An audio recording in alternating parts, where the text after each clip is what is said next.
So, laro tayo Minecraft. Ay, Craftmart. So, ito pala yung mga bahay. Ayan. Akin yung gitna. And then, ito bentahan. Pati ito, pwede kayo gumawa ng bahay. Tapos, ang garden natin ay, wait lang, dito ang garden. Ayan. Ganda. Ayan yung garden. So, dito naman yung gitna, yung may fountain. Ayan, pwede ka dito tumambay. Ayan, may jelly dito. So, ito naman yung tindahan. Ayan, medyo naglalaga. Ayan yung tindahan. Maganda dyan.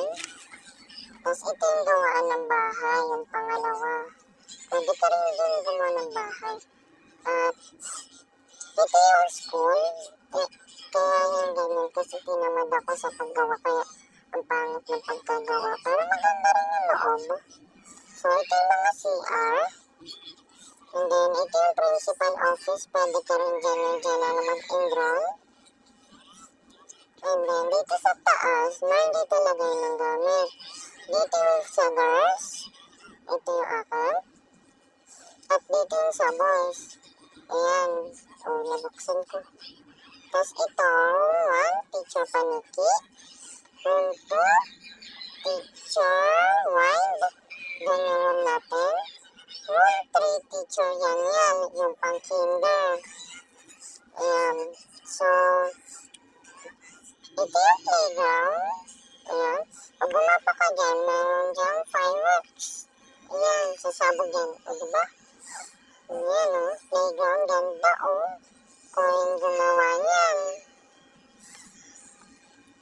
Tapos, ito naman yung ano natin, laruan ng mga estudyante. Kapag boring, kuha tayo bola. Ayan.